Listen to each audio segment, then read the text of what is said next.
Let's get real about this big topic. I know this is something that everybody wants to know. If the counselors and everything you hear about NACA, if it's true, and if I've been through it, and this is my spill.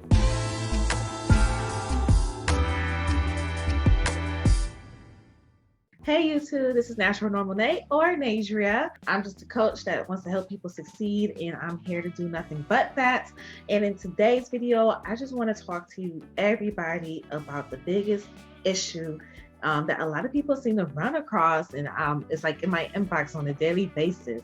And this has to do with unresponsive counselors and how people are just not really satisfied with the process because the NACA process could be slow. If you don't know who I am, I purchased a home last March in the middle of a pandemic through NACA.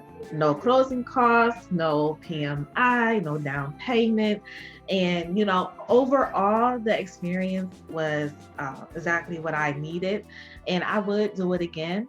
But I did run into some issues, and I'm here to talk about that. A lot of people that are going through the process, or they're trying to see if they want to go through the process, is whether or not NACA is a good fit for them because of the negative feedback that you see on all these videos. I'm not saying, you see a lot of people just saying the NACA process is slow. There's a lot of delays. Sellers are told not to work with or accept offers that are connected to NACA. You also hear about members not being in contact with their counselors.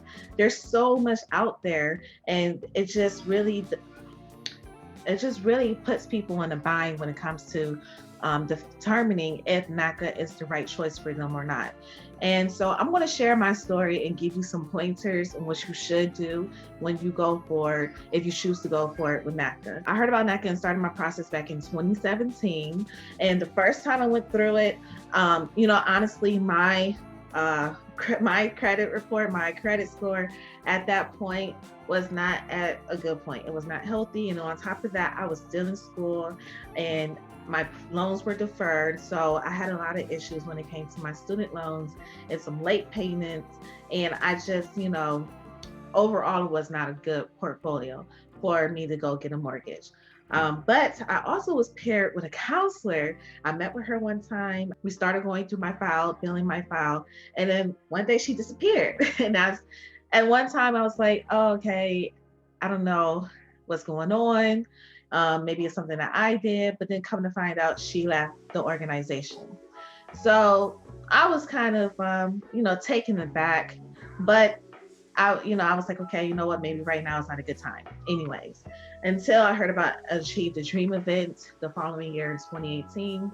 So I believe it was March of 2018. I went through that event, and I was so close. I was there for 8 hours.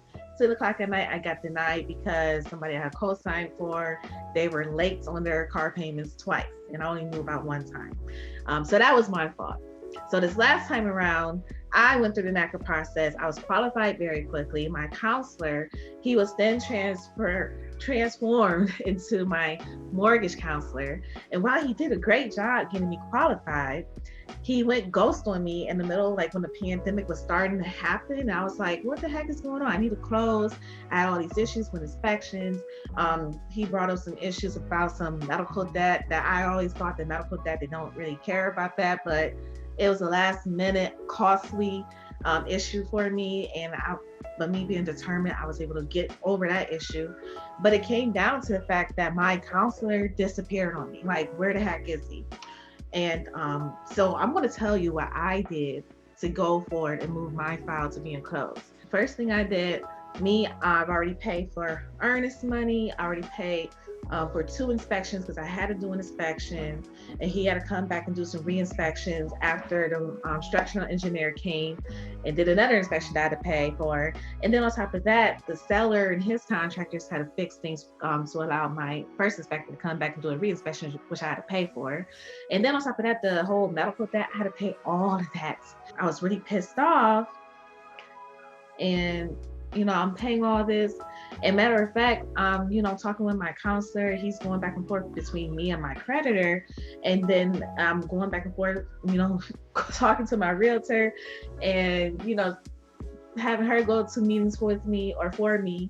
And next thing you know, I'm like, what's going on with my counselor? I haven't heard from him. I haven't heard about what's going on with my file, what's going on with closing. Are we still on target? And, kind of find out it got to a standstill, and standstill to me is 30 minutes. Like if I don't hear anything within, I'm not gonna say 30 minutes, probably half a day. If I don't hear something about my file within half a day, I'm having a panic attack. So what I ended up doing was I left work. I went to the NACA office on the verge of wanting to confront my counselor because I was like, he has to be in office. Come to find out he wasn't there and he hadn't been there. So I talked to his boss. I was like, well, I need to talk to somebody about my file.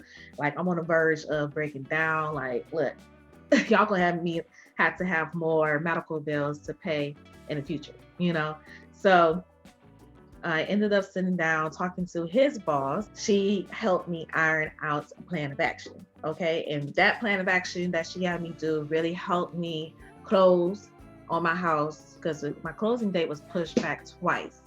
And I was like, okay, this last closing date is the final for me, final for the seller, and that's it. The whole situation was crazy.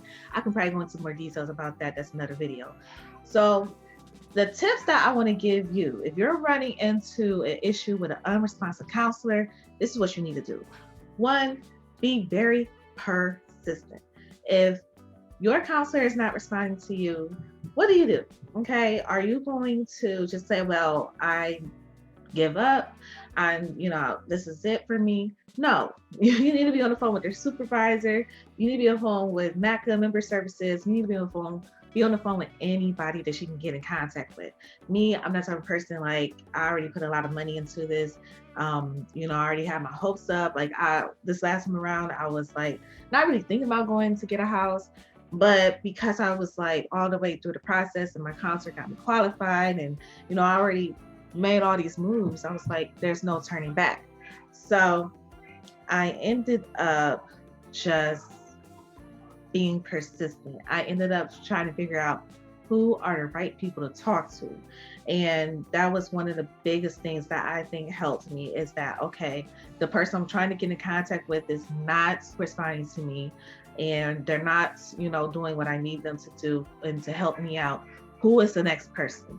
So figure out who that next person is, whether it's the supervisor, supervisor, or maybe the head of the company. And this goes for any place outside of NACA. Like, if you need to find out the right people to talk to and the right people to be on your team. My realtor, she was very helpful in this process as well. Definitely, you always want to make sure you're being persistent and making sure you're talking to the right people that's on your team, okay?